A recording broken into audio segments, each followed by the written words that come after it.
Jean chapitre 5 verset 31. Si c'est moi qui rends témoignage de moi-même, mon témoignage n'est pas vrai. Il y en a un autre qui rend témoignage de moi, et je sais que le témoignage qu'il rend de moi est vrai. Si c'est moi qui rends témoignage de moi-même, Jésus se base ici sur un principe de loi selon lequel le témoignage de quelqu'un sur lui-même ne suffit pas, ce d'ailleurs qu'on lui reprochera plus tard au chapitre 8. Et la loi disait que le témoignage d'un seul ne suffit pas, qu'il faut au moins 2 ou 3 témoins pour établir un fait. Et Jésus parle aussi au conditionnel en disant « Même si je parle de moi-même, je sais que vous ne le recevrez pas. Mon témoignage n'est pas vrai. » Cela ne signifie pas que Jésus mentirait, mais que ce témoignage ne serait pas recevable juridiquement. Pour lui, bien sûr, son témoignage est suffisant, parce qu'il est Dieu, il sait d'où il vient, et dans Jean 8, 14 d'ailleurs, il va dire « Mon témoignage est vrai, je peux rendre témoignage de moi-même. » Il fait un avec le Père, mais ici, il leur accorde un témoignage complémentaire.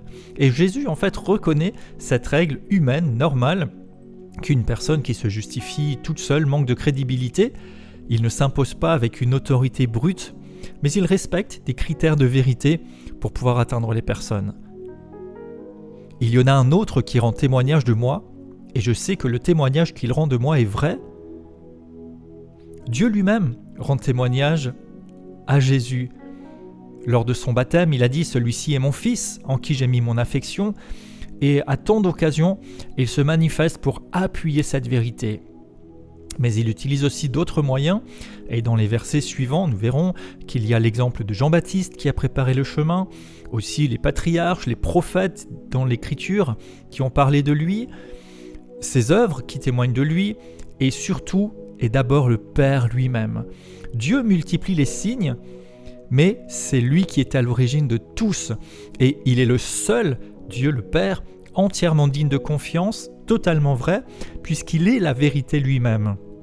En fait, on pourrait reprendre ce que Jésus dit ici en disant « Si j'étais le seul à témoigner en ma faveur, mon témoignage, bien qu'il soit parfaitement vrai, ne serait pas juridiquement suffisant selon vos propres standards, mais je ne suis pas le seul témoin. » Christ, bien qu'étant égal à Dieu, s'est lui-même humilié et soumis aux limitations humaines. Philippiens 2, versets 5 à 8. En réalité, chacun peut dire ce qu'il veut de lui-même, donner l'image qu'il veut, témoigner dans le sens qu'il veut, mais cela ne suffirait pas à certifier une chose. Jésus lui-même, malgré sa divinité, ne dit pas « Croyez-moi, je suis Dieu », mais il accepte d'être examiné, interrogé et peut-être confronté à des preuves. La vérité de Dieu n'a pas peur du questionnement. La foi n'est pas censée être quelque chose d'aveugle, elle est fondée sur des preuves, sur la parole de Dieu, sur le témoignage qui vient de lui.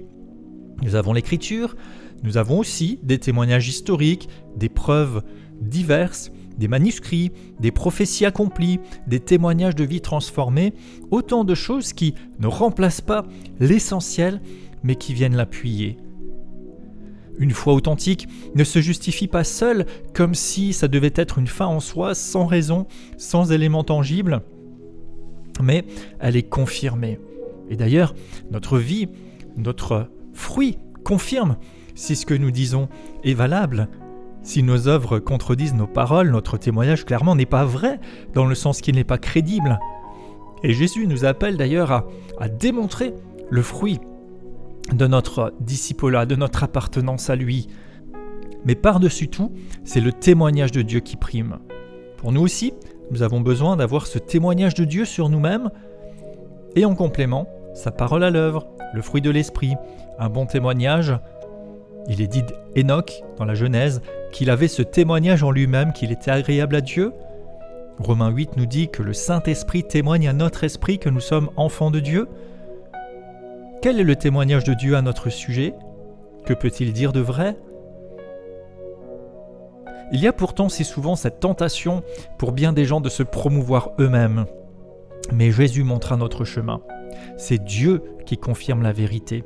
C'est lui qui est et qui dit ce qui est vrai. Il n'y a pas besoin de se mettre en avant soi-même. Dieu témoigne. 2 Corinthiens 10, 18, ce n'est pas celui qui se recommande lui-même qui est approuvé, mais celui que le Seigneur recommande. Matthieu 24 nous met en garde que personne ne vous séduise, car plusieurs viendront disant « c'est moi le Christ » et ils séduiront beaucoup de gens. Plusieurs faux prophètes se lèveront et séduiront beaucoup de gens.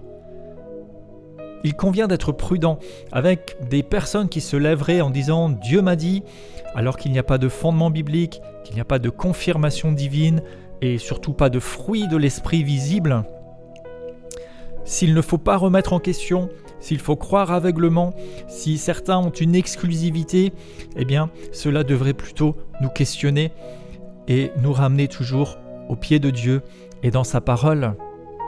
1 Jean 4 nous dit « Bien-aimés, n'ajoutez pas foi à tout esprit, mais éprouvez pour savoir s'ils sont de Dieu, car plusieurs faux prophètes sont venus dans le monde. » De Timothée 4, verset 3, « Il viendra un temps où les hommes ne supporteront pas la sainte doctrine, mais ayant la démangeaison d'entendre des choses agréables, ils se donneront une foule de docteurs selon leurs propres désirs. » Combien il est important de nous garder nous-mêmes, d'appuyer ce que nous croyons, ce que nous disons, non pas sur une autosuffisance, mais sur les Écritures et sur la dépendance au Seigneur. Et soyons vigilants. Le Seigneur lui-même cherchait le témoignage de Dieu le Père. Et il annonce, et dans la suite de ces versets nous les verrons, plusieurs témoins qui appuient de la vérité. Que dit la parole de Dieu ? Quel est le témoignage intérieur du Saint-Esprit ? Quel regard je peux porter avec les prédécesseurs dans la foi ? Quel est le discernement ? Jésus lui-même accepte des témoins à sa vérité. Quels témoins avons-nous de ce que nous croyons, de ce que nous faisons, de ce que nous incarnons ? Je déclare dans le nom de Jésus, je me garde, je veille sur moi-même. Je ne mets pas en avant mon propre témoignage pour chercher une forme de reconnaissance ou de validation seulement par moi-même. Je me dispose à l'écoute de Dieu et du Saint-Esprit pour être conforme à sa pensée, sa volonté pour moi. Je sais alors qu'il y a quelqu'un qui rend témoignage de moi. Et je sais que son témoignage est vrai, parce qu'il voit toutes choses, parce qu'il me connaît, parce qu'il me sonde tout entier. Je veille sur mes voies, dans la dépendance au Saint-Esprit, dans l'observation de sa parole, de sorte que le témoignage de Dieu puisse être conforme à son plan, à sa volonté. Je me garde de sorte que seule la vérité triomphe et soit manifeste en moi, à travers moi, mais aussi dans ce que j'accepte ou pas. Je ne me fie pas seulement à ce que disent les uns ou les autres, à ce que dit quelqu'un, mais je cherche la pensée de Dieu. J'accepte et je reconnais que le témoignage de Dieu est vrai et je m'y aligne. Amen.